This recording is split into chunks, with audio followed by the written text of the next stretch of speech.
So hello everyone, welcome to North East PSC. तो यहाँ पे मैं एक बहुत ही इम्पोर्टेंट सीरीज स्टार्ट करने जा रहा हूँ जो आपका अपकमिंग एपीपीएससी एग्ज़ाम में सीसैट के क्वेश्चंस हैं, उसके रिगार्डिंग कुछ क्वेश्चन मैं प्रैक्टिस कराऊंगा इस चैनल में। और साथ ही साथ आपके अरुणाचल के अलावा नॉर्थ ईस्ट के जितने भी अदर एग्ज़ाम्स हैं वहाँ पे जहाँ जहाँ सीसैट के क्वेश्चंस आए हैं, जहाँ पे सीसैट पूछा गया है, उनको भी इस चैनल में मैं डिस्कस करूँगा। तो जो लोग ये वीडियो को देख रहे हैं, मेरा हम्बल रिक्वेस्ट है, पहली बात तो इस वीडियो को लास्ट तक देखिएगा और दूसरा इस चैनल को सब्सक्राइब कर लीजिएगा। ये चैनल हम इस स्पेसिफिक खोल रहे हैं कि नॉर्थ ईस्ट के जितने भी एग्ज़ाम्स हैं उनका मैथ और रीजनिंग वाला सेक्शन को यहाँ पे हम लोग डिस्कस करेंगे एक सेपरेट फॉर्म में, ताकि अरुणाचल में जैसे कोई भी क्वेश्चन अगर पिक करते हैं बाहर से तो क्वेश्चन आपको मदद कर देगा। ठीक है, आज मैं इस वीडियो में एपीपीएससी सीसैट के रिगार्डिंग एक कॉन्सेप्ट डिस्कस कर रहा हूँ। ये एक स्क्वायर रूट का कॉन्सेप्ट है जिसको बोलते हैं long term division method. Usually ये सब्जेक्टिव एग्ज़ाम में ज़्यादा आता है, ऑब्जेक्टिव कम आता है, फिर भी एक नॉलेज के पॉइंट ऑफ व्यू से इसको आप सीख सकते हैं और जहाँ पे इसका यूज हो उसको आप यूज के लिए आप देख सकते हैं उसका यूज कैसे करना है। ठीक है, तो क्या नाम है इसका? Long term division method. Long term division method, division method ये आपका एक स्क्वायर रूट का टेक्निक है। अब स्क्वायर रूट में जनरली आप जो सीखते हैं वो स्क्वायर रूट में सीखते हैं कौन सा? आप सीखते हैं फैक्टराइजेशन मेथड। कि आप क्या करते हैं, जैसे 16 का स्क्वायर रूट निकालना है तो आपने इसको 2 से कट मारा 8, 2 से कट मारा 4, 2 से कट मारा 2, 2 से 1। ये जो मेथड है इसको बोलते हैं फैक्टराइजेशन मेथड। अब जो मैं आपको बताने जा रहा हूँ ये है लॉन्ग टर्म डिवीजन मेथड। ठीक है, तो सबसे पहली बात है कि इस नए मेथड को पढ़ने की ज़रूरत क्यों है?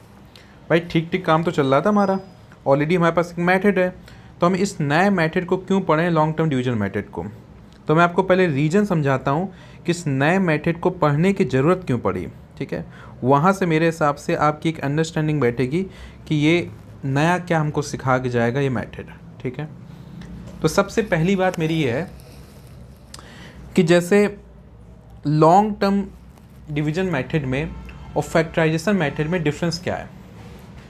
तो सपोज करिए अगर हमको स्क्वायर रूट निकालना है 8 का, तो 8 का स्क्वायर रूट आप कैसे निकालेंगे फैक्टराइजेशन मेथड से? कि आपने 2 से कट किया 4, 2 से कट किया 2, 2 से कट किया 1। अब यहाँ पे 2 का पेयर बन गया, 2 बाहर आ जाएगा, इसका पेयर नहीं बना, ये अंदर रह जाएगा, इसका आंसर आ गया 2√2। ठीक है, अब ये आपका आंसर आ गया। लेकिन मान लीजिए ऑप्शन में दे रहा है 2.328, 2.528 और आपका 2.828 और 2.928। अब आपका कोई भी ऑप्शन मैच ही नहीं खा रहा है। आपने आंसर निकाला 2√2 बट ऑप्शन से मैच ही नहीं खा रहा है, तो यहाँ पे आप परेशान हो जाएंगे कि भाई इसको सॉल्व कैसे करें, मेरा ऑप्शन तो मैच ही नहीं खा रहा है, पहली चीज़। अब यहाँ पे इस प्रॉब्लम को रिजॉल्व कौन करेगा? Long term division method. ठीक है, दूसरी चीज़, मान लीजिए मैं कह रहा हूँ कि आपका फैक्टराइजेशन में हाथ अच्छा बैठ गया कि मैं फैक्टराइजेशन से ही निकालूंगा। ठीक है, लेकिन सपोज करिएगा कोई बड़ा नंबर आ जाता है, बड़ा नंबर, जैसे मान लीजिए मैंने कहा कि 1550025, इसका स्क्वायर रूट निकालना है। अब अगर डियर आपके दिमाग में चल रहा है कि मैं इसको डंडा बना के इसका फैक्टराइजेशन करके मैं सॉल्व करूँगा, तो ये मौत को बुलाने जैसा है। अब इसमें आप किससे डिवाइड करोगे कुछ पता ही नहीं है, डंडा बन गया, डंडा ज़मीन तक आ जाएगा। तो जो भी बहुत बड़े नंबर्स हैं उन बहुत बड़े नंबर का आंसर कैसे निकलेगा? वो लॉन्ग टर्म डिवीजन मेथड से ही निकलेगा। ठीक है, नाउ नेक्स्ट एक आपको बताता हूँ कि इसका रीज़न क्या है, क्यों इसको पढ़ना है। जैसे मान लीजिए हमको जानना है कि √2 की वैल्यू क्या है। ऐसे नंबर का हमको स्क्वायर रूट जानना है कि जो परफेक्ट स्क्वायर नहीं है, तो इसका जवाब फैक्टराइजेशन मेथड नहीं दे पाता है। अगेन इसका जवाब कौन देगा? लॉन्ग टर्म डिवीजन मेथड ही देगा। ठीक है, एंड लास्ट चीज़, अगर किसी नंबर में क्या मल्टीप्लाई करें क्या डिवाइड करें कि परफेक्ट स्क्वायर बन जाए, ये तो फैक्टराइजेशन से आ जाता है। जैसे मान लीजिए मैंने कहा 20, तो 20 में क्या मल्टीप्लाई करें कि परफेक्ट स्क्वायर बन जाए? तो आपने कहा सर मैं पेयर करूँगा, 2 से कटा 18, 2 से कटा 10, फिर 2 से कटा 5, 5 से कटा 1, 2 का पेयर बन गया, 5 का पेयर नहीं बना। तो जिसका पेयर नहीं बना उसको मल्टीप्लाई करो तो कितना आ जाएगा? 100 हो गया, और 100 आपका परफेक्ट स्क्वायर बन जाएगा। तो क्या मल्टीप्लाई करें या डिवाइड करें, इसका जवाब तो आपका फैक्टराइजेशन मेथड दे देगा, बट क्या प्लस करें, क्या ऐड करें या सब्ट्रैक्ट करें, इसका जवाब आपका फैक्टराइजेशन मेथड नहीं देता है। ठीक है, तो इसका जवाब कैसे मिलेगा? तो इसके जवाब के लिए आपको जानना है long term division method. For example, अगर मैं आपसे कहूँ कि 20 में क्या जोड़ें कि परफेक्ट स्क्वायर बन जाए, तो आपको सर ये तो इतना सिंपल है, हमको कोई लॉन्ग मेथड नहीं जानना है। 20 में 5 जोड़ेंगे तो ये आपका बन जाएगा 25, और 25 परफेक्ट स्क्वायर है। सर कितना आसान है, अब क्या पढ़ा रहे हो सर?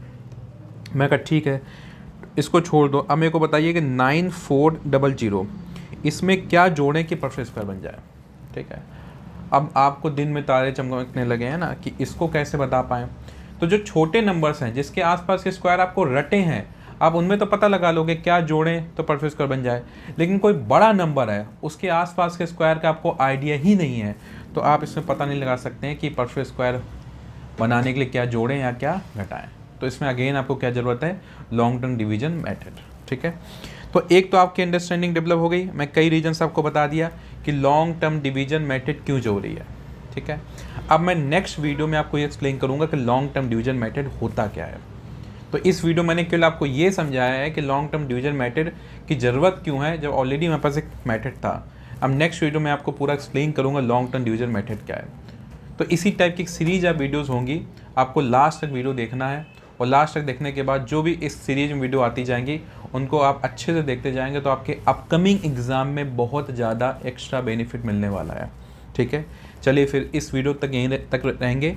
आप इस चैनल को लाइक, सब्सक्राइब सब कुछ कर लीजिए ताकि आपको आगे आने वाली वीडियो मिलती जाए। ठीक है, thank you so much for your time, thank you all of you.